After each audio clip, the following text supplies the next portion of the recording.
Sustainable China is a program that looks at the connections between this triangle that we describe as the three C's. The connections between commerce or economic development, environmental conservation, and cultural preservation and cultural heritage. Taking that idea and exploring it through the lens of contemporary China is a really interesting way to explore a complicated, multifaceted challenge.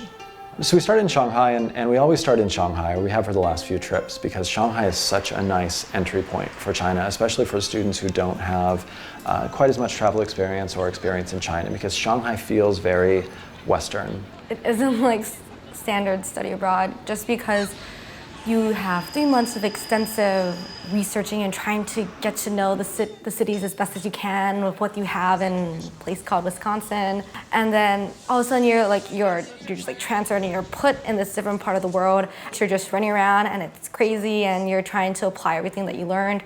But at the same time, there's so much learning that you're doing as a global citizen. We went from there to Wuxi, which is an hour train ride, still in the Shanghai metro area. We go from Shanghai through Suzhou to Wuxi and never really leave the city at all. Wuxi is a story of potential growth, and maybe potential growth not realized. A typical day involved a lot of traveling. As long as we're there, we're getting up early. Days started regularly early in the morning. We would typically have a morning agenda and an afternoon agenda, as long as we weren't going somewhere else. I think the most important thing I really took from sustainability of Wuxi was you're writing a paper and you're like, how am I going to figure out if it's sustainable? And I thought, oh, I'll just look at the city as a system of inputs and outputs, as economically what comes in and out. What causes pollution? How much pollution is there? Simple factors of inputs and outputs, and see if it's sustainable. Hopefully we get a net product of 0 or something like that. And then you get to a city and you realize, wow, that doesn't really work at all. Like, every place we went and every place we saw and every person we met was a factor in an incredibly complicated system that's almost beyond statistics. Like, there's no way to actually track everything about sustainability. So Guizhou Province is we flew to the southwest part of China, to Guizhou Province, to the capital city of Guiyang, which is the home of our partner institution, Guizhou Normal University. It also is the capital city of China's poorest province. The city I studied was Guiyang. I'd been there before, and so I had some preconceived notions of what the city was like. But in our Sustainable China, the class before the trip, I got to dive more into the history of the city, the economics, which I don't know much about in general, and try to see how all those things work together, the environment, the economics, the amazing diverse culture they have, and figure out how does sustainability work? Is there a way to mesh these things in a happy medium?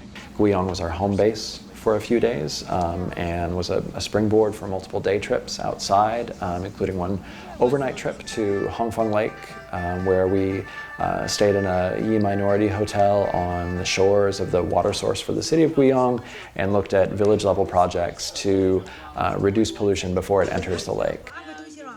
Our class had one of the premiers, one of the dean role, whatever you want to call it, students, she was the cutest little girl. She had come up and read for us about her school in English, and she was kind of the star achiever, So she was very, very excited to play, especially when Helen agreed to be Simon in Simon Says. We were experiencing a China that's not always accessible to outsiders, and a lot of that is due to the connections that we have through Guizhou Normal University, through Professor Ren and Wang Xiaomei and others, which let us, for one of the only times on the trip, get outside of the major urban areas. Shenzhen is this fascinating story, fascinating answer to a question of what you would do if you could build a city of 15 million people from scratch.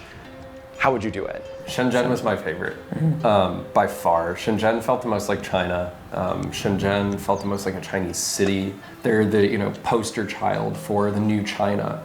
And I actually, So I took my skateboard with me to China. I ended up doing what ended up being about a 20-mile trip across Shenzhen. I got to go right as the sun was starting to set, across this beautiful city where parts of it looked like boulevards out of LA. God, it was beautiful. It was magnificent. One of the things that makes Shenzhen so interesting is that although it's new, there are still these echoes of the past, and I wanted to make sure we got to see some of that because it's going to be gone soon. Wending your way through monolithic altars to glass and steel, you suddenly find yourself at a sort of cramped niche that is the remains of the fishing village. And the friend of the university was taking us through. Basically, we just had to charge through. We just went through, and it's all sorts of things being sold, largely like livestock and some parts of animals that I didn't know existed. And to get 20 people in a line snaking through this narrow, loud, busy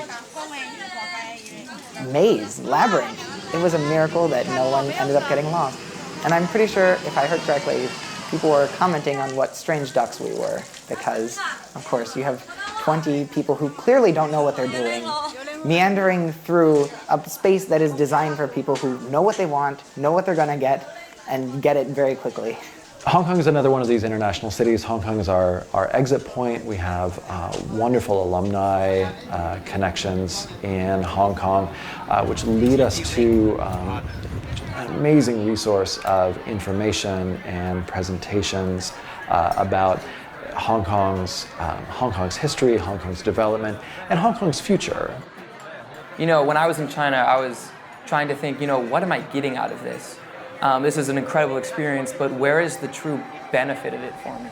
And it didn't really strike me until I was coming back to like a couple of my other environmental studies classes, and I was like, oh, in Hong Kong they do this.